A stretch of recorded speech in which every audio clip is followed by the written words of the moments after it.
That's obvious. I mean, you have now been so overrun with third world immigration, it's blatant, it's right in front of your eyes.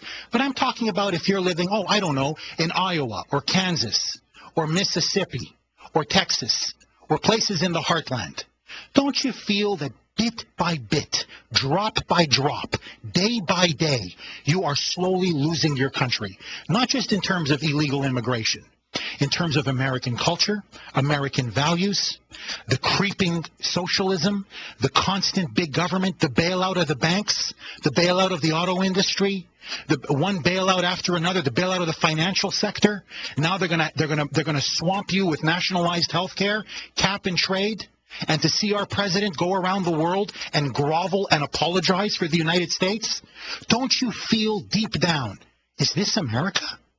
Is this what our founding fathers wanted? Is this the country that defeated the Japanese and the Germans in World War II? Is this the country that in 1776 brought the greatest empire in the world, the British Empire, to its knees? Is this country? Or are we not becoming like Rome, decadent, self-indulgent? We've lost our patriotism. We've lost our civic duty. We no longer care. And we are slowly going the way of decline and eventual decay. And when Savage talks about these issues, when he says, wake up, America, it's still not too late, but wake up, many people listen. And I believe that is what the mainstream media is afraid of. And I believe even many in the conservative elites are afraid of that message, because that threatens their power and that threatens their very worldview. Will from Florida, welcome to the Savage Nation. Welcome, Will. Hello, Jeff. Yeah, I got a opinion on why he's not even mentioned. It's almost surreal. I mean, I listen to these conservative guys, and you don't even hear the word Mike Savage. I mean, it's almost surreal. Well, I think I'm reading between the lines, and what I'm coming up with is that there's a very powerful syndicate that told these guys that you mention the word Mike Savage and you're gone. And I think that's the answer. I'm almost positive, and I'd like to hear any reason why it wouldn't be the answer. They've got power over the country to control the thought. They don't even mention the Mike Savage's name. He's a non-person. Welcome to Big Brother, 1984. That's what it's all about, Jeff. Thank you. No, Will, listen, look, you make some very good points, my friend. Look, I'm not going to lie to you. I'm going to be very frank with you. Look, I've been now in D.C. for a while. I cover Washington politics. I got very good sources. I'm not bragging, but I'm being very frank. I have very good sources in the Republican Party and in the Democratic Party. In all of my years here in Washington, I am telling you, I have never been more afraid for my country than now. We are losing our freedom and our liberty. There is no getting around that fact. And now you essentially now have two blocks of power. You have the mainstream media, which is determined to ram socialism down our throat. They want to create what they have in the European Union. They want to create a socialist empire where you have nationalized health care, you have literally the government controlling every aspect of the economy, abortion on demand, gay marriage, and this kind of foreign policy internationalism, where everything is done through the United Nations. Everything is done through diplomacy. In other words, appeasement. They want to sell out to radical Islam. And then you have the conservative elites. Take the Wall Street Journal. Yes, they don't like socialism, but what they love is free trade and unlimited immigration. In other words, they champion corporate America. And that, my friends, has been the Republican Party for the last 10 years. They have betrayed fundamental conservative values. You saw it clearly under George W. Bush. It was Bush that pushed for amnesty for illegal immigrants. It was Bush that pushed for the prescription drug benefit program. It was Bush that began this whole thing with the stimulus packages and bailing out the cars. Obama is now completing what Bush started. In other words, you have been betrayed. You have been betrayed by your elites. You have been betrayed by your political representatives. And very few people are willing to risk their lives and risk their reputations and put their necks on the line and say this very fact. And Savage has been doing it for 15 years. And that's why I believe there is a big target on his back. But still, I come back to this point. Why is it that the liberal New Yorker, the liberal leftist New Yorker, has the guts and the intelligence to write a sympathetic piece on Savage? I mean, this is not, I mean, look, it's last week's issue. You probably have to read it online, but go and read it. This is not a 700-800 word op-ed piece. This is a lengthy magazine profile, and it covers this man from his personal life to his views to many of his cultural tastes. And it is very, very insightful and sympathetic. So again, why is the conservative media blackballing him for the most part? But why are some liberal outlets like the New Yorker putting him in a sympathetic light? I find that very interesting. We got time for a couple more calls. Let's go to Kirk in Indiana. Kirk, you're listening to the Savage Nation. Welcome, Kirk.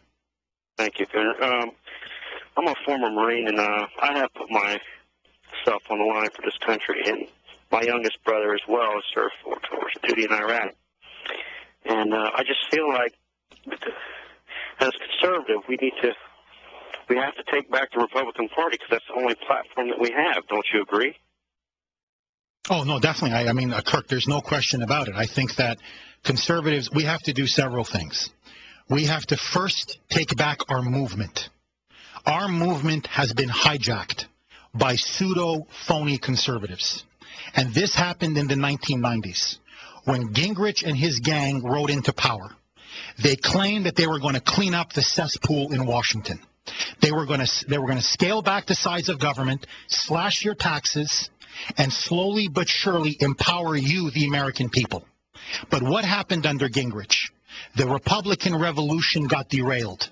It got sabotaged by corrupt Republicans who began to come in there and see the party as their ticket, as their stepping stone to making themselves wealthy and rich and powerful. And so the movement got derailed, the party got derailed, and the country got derailed. And until we take back our movement, and until we take back our party, we'll never be able to take back our country. Hello, Kirk. I'm still here. I listen to a lot of conservative radio. I'm a small business owner, and I'm able to download and listen while I work. And I listen to a lot of you guys, and I feel like everybody's saying the same thing. I disagreed a little bit with you were talking about in your opening statements. I hear the same thing with, closing the borders and cleaning up, our language, and I agree with all that. And I believe in our Constitution, and I believe that we're so far from it right now. It's like our military is the only ones that never get it back. Well, Kirk, let me ask you this, though. If so many conservative hosts talk about borders, language, and culture, why is it that Savage is blackballed? Why are other conservative talk show hosts afraid to even mention his name? I mean, honestly, you would think he's Dracula or something. I mean, he's Satan. They're afraid to even mention his name. I mean, why do you think that is? Because they're friends. I mean, you got three of the top five, I guess, are all buddies. So how three of the top five are buddies, but that's my point, is that one hand washes the other. And if you're looking at conservative talk show hosts, look, Kirk, there's no getting around this fact. Look, I don't want to stand here and badmouth other conservative talk show hosts, but I'm going to be very honest with you. Many of them are simply mouthpieces and shills for the Republican Party. They refused to stand up to George W. Bush when he was slowly bankrupting this country. They refused to stand up for vital conservative principles. Now, yes, when the base finally revolted, when the conservative base said enough is enough, we are not going to give amnesty to 20, maybe even 40 million illegal immigrants. This is going to destroy us. They had no choice but to discuss the issue. But where the hell were they in the 1990s when this problem began to metastasize, when it began to spread like a cancer? Where were they on the vote on NAFTA? I can't tell you how many. I remember, look, I don't want to mention his name again, but I'll be honest with you. I remember Rush Limbaugh in 1994 when all conservatives were calling him up saying, this thing with NAFTA, this North American Free Trade Agreement is going to kill the United States. It is going to destroy our sovereignty. It is going to open up the borders to a flood of illegal Mexican immigrants. You know what his answer was? Don't worry. Your local 7-Eleven isn't going anywhere. You're not going to lose your job. That wasn't the issue. The issue was control over our borders. Yes, we as conservatives are for trade and even free trade, but we are not for managed trade. We are not for trade that destroys our sovereignty. We are not for trade that dissolves our borders.